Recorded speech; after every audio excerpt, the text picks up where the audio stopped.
ఈరోజు ఆంధ్రప్రదేశ్కి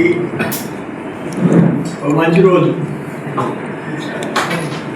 ప్రజాస్వామ్యం ఈ రాష్ట్రంలో తిరిగి బతకటం ఆరంభించి 2 సంవత్సరాలు. గొడ్డల పార్టీ అరాచకాలకు ప్రజలు పోటు పొడిచి ఇప్పటికి 2 సంవత్సరాలు. నియంత పాలనకు విముక్తి లభించి ఆంధ్ర ప్రజలకు 2 సంవత్సరాలు. ప్రజాస్వామ్యం బతికి ఈ రాష్ట్రంలో 2 సంవత్సరాలు. ప్రజల ప్రాణాలు తీసే కల్తీ మద్యం అమ్మకాలు ఆగిపోయి 2 సంవత్సరాలు. ముఖ్యమంత్రి వస్తుంటే పెంచాల్సిన చెట్లను నరకటం ఆపి 2 సంవత్సరాలు. 11 సీట్లు దిగి కైపు దిగిన రోజు వైసీపీకి 2 సంవత్సరాలు. పాపం చిన్నానికి గొడ్డల పోటు మాత్రం 7 సంవత్సరాలే. ఇంకోటి ఏంటంటే అప్పుడంతా గన్ కల్చరు, ఇప్పుడు గొడ్డలి కల్చరు, గన్ కల్చరు. ఆయన పేరులోనే జాబ్ ప్లస్ గన్ జగన్. మళ్ళీ నాకు సరిపోదు, మావి ప్లస్ గన్ మావి గన్. ఆ గన్లు కావాలని కోరుకుంటాడు. ఇప్పుడు గొడ్డలి గొడ్డలి అని చెప్పేసి ఆయన కార్యకర్తలంతా మాకు గొడ్డలి గుర్తే కావాలని చెప్పేసి, జగన్మోహన్ రెడ్డి ఏమో గన్ గుర్తు కావాలంటున్నాడు. వాడు పార్టీ కార్యకర్తలేమో గొడ్డలు చూపించి ఇదే మాకు గుర్తు అంటున్నారు.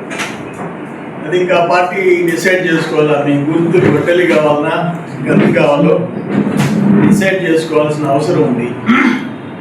నేనేమంటానంటే 2 ఏళ్లకి ఏంది వెన్నుపోటు ఏంది?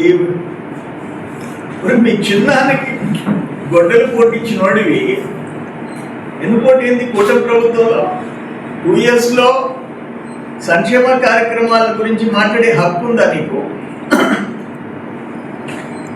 ఇక్కడ డిఎస్సి 16,000 చిల్లర మందికి ఉద్యోగాలు వచ్చి 10 నెలలు అయితే ఇప్పుడేంటి డిఎస్సి గురించి గగ్గోలు పెట్టి? అంటే కూటమి ప్రభుత్వానికి మంచి పేరు రాకూడదు, మంచి చేసినా కూడా దాన్ని రివర్స్ ఏదో ఒకటి ఫిట్టింగ్ పెట్టాలా?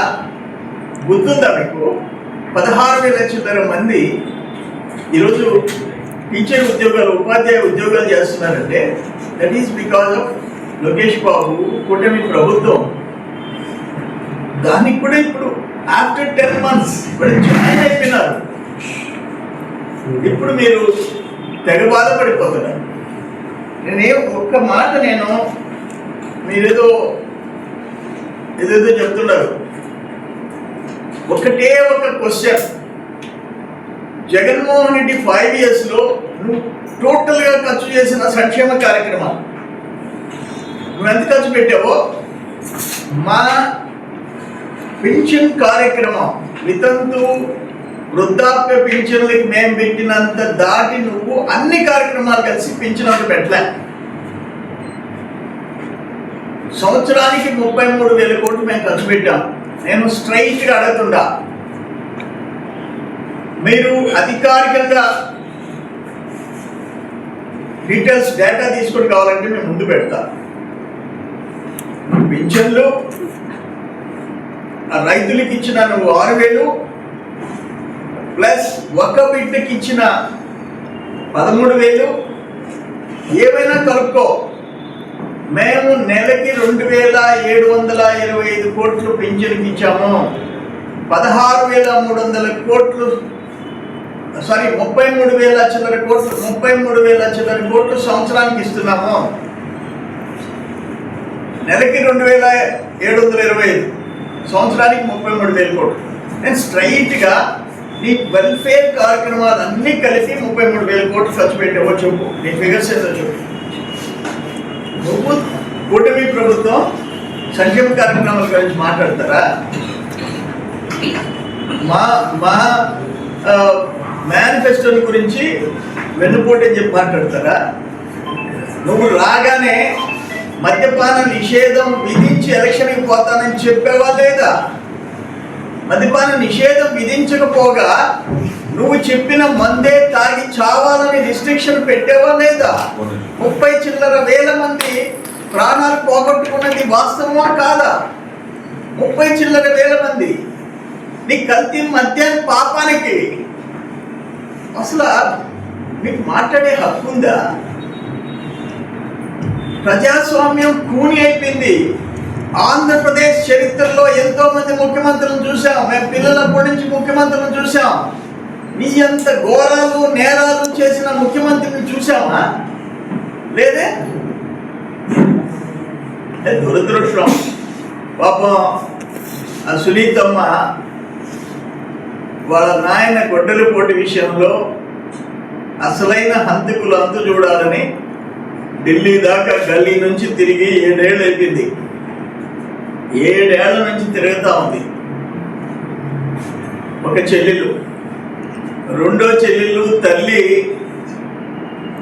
వాళ్ళు న్యాయం జరగాల కుటుంబంలో.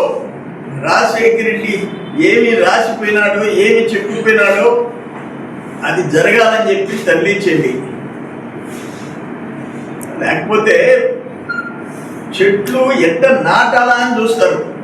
ఇప్పుడు నారాయణ గారు చెట్లు నాటిస్తున్నాడు, హోల్స్ వేసి చెట్లు నాటిస్తున్నాడు రోడ్డు పక్కన. ఎవరైనా చెట్లు ఎంత నేను ఎమ్మెల్యే ఉన్నప్పుడు నెల్లూరు మైపాడు రోడ్డు ఇప్పుడు పోయి చూడండి. ఇప్పుడు అది రోడ్డు వైడనింగ్ చేస్తే కొట్టేశారు. కోనసీమ ముత్తుకూరు రోడ్డు చూడండి. రోడ్లకి ఇరువైపులా చెట్లు నాటించి పెంచి నీడనిచ్చే పరిస్థితి చేస్తాం. నువ్వు చెట్లు నరికిచ్చిన ముఖ్యమంత్రివి, పరదాలు కట్టించిన ముఖ్యమంత్రివి. ఒక ముఖ్యమంత్రి వస్తే పరదాలు, ముఖ్యమంత్రిని చూసేదానికిలే, మధ్యలో చెట్టు నీడు ఉండేదానికిలే. ఇటువంటి క్రూరమైన మనస్తత్వం లేవడివి నువ్వు. నేను అక్కడ చూసా తాడేపల్లిలోని ఇల్లు ఏంటి, ఎన్ని అడుగులు? ఒక ప్రహరీ కూడా 40 అడుగులా? నీ కాంపౌండ్ వాళ్ళ హైట్ 40 అడుగులా? అక్కడ యలహంకలో 29 ఎకరాలలో 1,10,000 చదరపు అడుగుల ఇళ్ళు కాంపౌండ్ వాళ్ళు కాకుండా అక్కడ చెప్తుంటారు. ఆయన ఎవరైనా కలవాలంటే ఆ వచ్చిన ఆయన కారు లోపలికి పోనీరంట, బయట ఆపేసి ఆయన మనుషులు కారు ఇచ్చుకోపోయి తీసుకొస్తారు. ఎందుకంత ప్రాణభయం? నువ్వు ఏ తప్పు చేయనోడికి. ఈ వీడియో కనుక మీకు నచ్చినట్లయితే లైక్ చేసి షేర్ చేయండి. మరిన్ని లేటెస్ట్ అప్డేట్స్ కోసం మా ఛానల్ ని సబ్స్క్రైబ్ చేయండి.